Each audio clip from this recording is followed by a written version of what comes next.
Coucou tout le monde, c'est Murgen. Alors je suis ravie de vous retrouver pour vous présenter ce jeu Witchling Academy Tarot de Pamela Chen. Alors Pamela Chen, c'est elle qui avait fait aussi le cristal, je l'ai juste à côté. Le cristal Unicorn Tarot, j'aime beaucoup ses illustrations, j'aime beaucoup ce tarot, il est trop kiki. C'est elle qui l'avait écrit et illustré par Lisa Iguchi. Là, on a un jeu qui est illustré par Mindy Zhang et on va avoir un jeu qui est plutôt de type illustration manga. Donc, voilà comment se présente le coffret. Voilà, je vous montre. Donc, on est chez Yewelin. Voilà ce qu'on nous dit. Bienvenue, nouvelle apprentie, dans ton voyage pour un monde enchanté à travers un monde enchanté qui commence à travers le tarot. Donc en fait, l'originalité de ce jeu, ça va être en fait de suivre les aventures de la Miss qui a été acceptée à l'école de magie.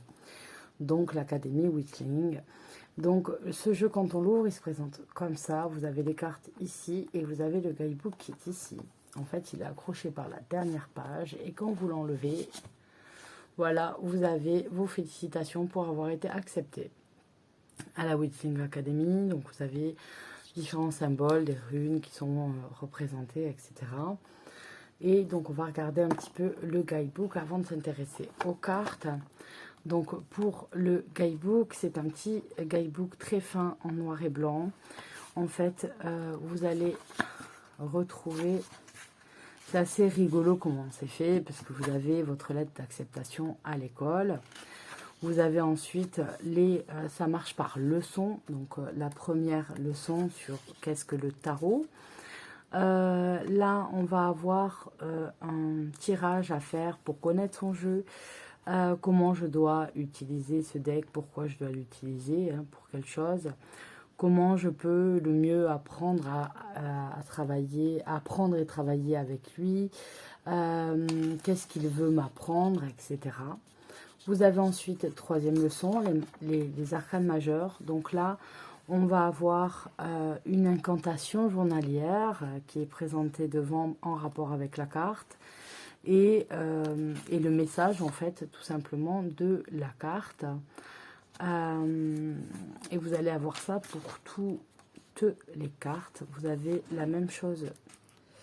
Donc, quand on passe ici, leçon 4, on a les arcanes mineurs. On commence avec la maison des bâtons. Donc là, on voit comme lorsque vous êtes à Poudlard et que vous êtes dans une des maisons. Là, il y a 4 maisons à l'école. Et la maison des bâtons est représentée ici par un phénix. Puis vous allez avoir vos cartes qui sont expliquées. Vous avez la maison des deniers qui est représentée par un... C'est pas un panda, ça c'est un raton laveur, je dirais. Vous avez ensuite ici une sorte de basilic pour la maison des coupes. Et pour la maison des épées, vous avez un Pégase. Voilà. Donc voilà pour ça. Ensuite, on vous parle des cartes de cours. Ça, c'est une autre leçon. Donc les cartes de cours sont à part. La leçon, la classe des sorts, des sortilèges, spell class. Alors, comment construire des petits sorts, voilà, en se servant du tarot. Et ensuite, l'examen final avec les tirages. Et vous avez différents tirages qui vous sont proposés. Donc voilà pour le petit guidebook. Je trouvais que c'était assez original et assez mignon de le présenter comme ça. Et on va regarder les cartes qui sont très sympas. J'aime beaucoup. Alors, c'est pas pratique les boîtes comme ça. Vous voyez pourquoi. Voilà. Il faut aussi montrer les défauts. Hein. Donc le défaut, c'est que... vous avez vos cartes qui se bloquent au fond et que vous ne pouvez pas enlever tout ça sans tout casser. Oh punaise. Alors attendez, j'enlève le truc, désolé. Je suis toujours là avec vous, mais je vais essayer de les débloquer parce que là c'est pas drôle. Si on doit les débloquer une par une. je reviens, je vais essayer de débloquer les dernières manquantes. Me revoilà, j'ai tout enlevé. Donc là, vous avez la carte du monde qui est représentée en fond. Donc c'est pas la carte, hein, c'est juste le fond de la boîte. Donc voilà, c'était censé être un coffret assez joli, mais c'est pas pratique du tout. Lorsqu'il y a un petit coffret qui tient les cartes comme ça, et qui a un rebord, comme vous allez pouvoir trouver à la maison d'édition Arcana Sacra par exemple, ça peut s'enlever facilement. Donc si ça arrive, on enlève les cartes beaucoup plus facilement. Voilà. Donc, à savoir, mettre un petit sachet. Je m'en suis servi, ça ne m'était pas arrivé encore. Peut-être un petit peu trop secoué.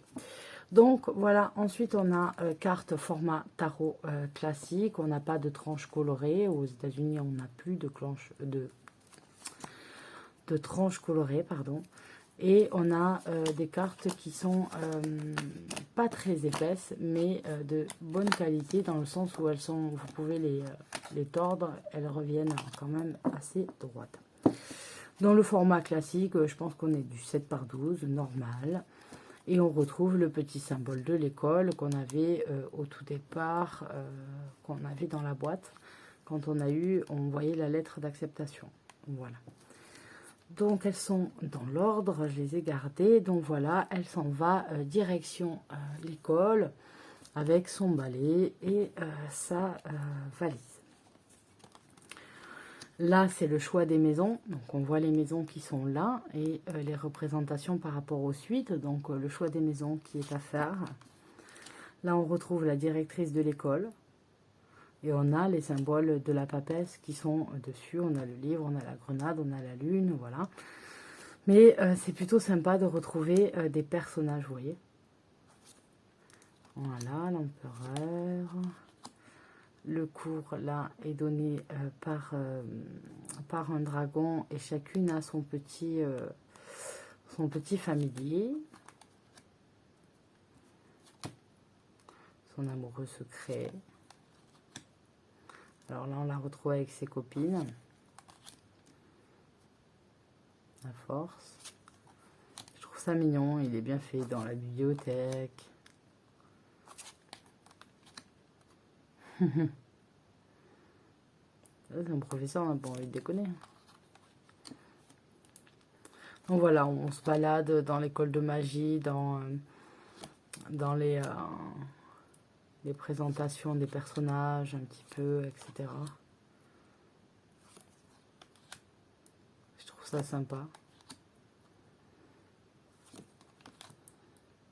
Alors c'est un jeu que j'ai eu depuis un moment, hein. Je l'ai eu depuis la fête des mères, donc ça fait quelques mois maintenant. Mais je ne vous l'avais pas encore présenté. Je suis toujours un peu à la bourre. Donc les as sont représentés par les symboles des maisons. Donc là, on a la maison du phénix pour les bâtons. Voilà.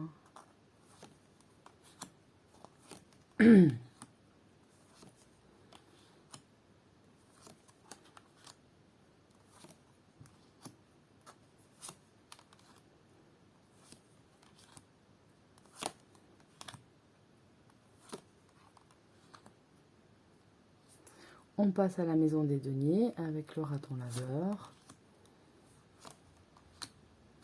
Ça, c'est joli. On visite un petit peu l'école, le dortoir. Je trouve ça sympa comment c'est représenté, vraiment.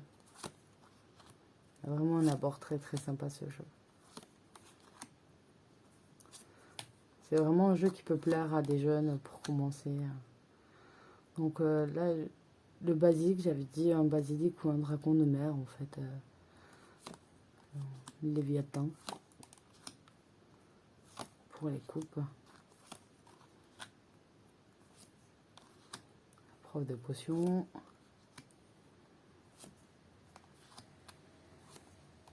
Vraiment très très sympa. En pyjama licorne. Ouais. Et on passe au... donc vous voyez, les cartes de course sont à part. J'ai gardé la construction du jeu pour vous montrer un petit peu par rapport à la construction du guidebook. Pardon. Hop, j'ai tout fait bouger. Donc les Pégases, la maison des Pégases pour les épées. Oh, pour mon petit oiseau. Ils ont tous des familles assez sympas quand même. Hein. Elle a un petit oiseau tout rikiki et l'autre se trimballe avec un guépard. pas trop... Là, on voit que c'est la méchante de l'école, en fait. Hein. C'est de se barrer avec les trucs. Donc, voilà. Et puis, on va aller regarder maintenant les cartes de cours par type. Donc, les valets, qui sont représentés, en fait, par des familiers. On a ensuite les cavaliers. C'est pas un familier très pratique. Hein. Les reines et dames. Et on finit par les rois qui sont représentés par des femmes. Donc le roi de bâton, la reine de denier, magnifique. La reine de coupe et la reine d'épée de style égyptien. Donc voilà pour ce jeu, je trouve très très très joli. Je pense que c'est un jeu qui peut plaire aussi à des jeunes qui ont envie de se lancer dans le tarot, qui aiment bien les mangas, ce genre de trucs. Je trouve ça, l'illustration, plus accessible du coup. Sur des ados, des choses comme ça, qui veulent commencer à apprendre, parce qu'il n'y a pas d'âge pour... Enfin, il n'y a pas d'âge, oui, effectivement, quand on est trop petit, non, mais... pour commencer du moins à apprendre un petit peu comment fonctionnent les cartes, etc. C'est quelque chose qui peut, à partir du collège, commencer à grandir. Hein. Moi, j'ai commencé à m'intéresser à ça. J'étais au collège. Donc, bon, je pense que voilà, ça peut être pareil. Bon, après, moi, je vois, bon, mes filles sont plus petites. Elles ne peuvent pas apprendre le tarot, mais on a quelques oracles sur lesquels on peut travailler ensemble. Même si elles sont petites, elles s'intéressent forcément puisque maman a des cartes partout et qu'elles ont l'impression de venir dans la caverne d'Ali Baba quand elles rentrent dans mon bureau, quand elles ont autorisation d'y aller quand j'y suis. donc voilà, je pense que c'est un jeu qui peut plaire à des ados. Il est très très joli. Je pense qu'il a été commandé sur Book Depository, je pense. Voilà. Il est passé par Book Depository celui-ci. Donc voilà pour cette revue. Je vous fais à tous d'énormes bisous et je vous dis à très bientôt. Bye bye.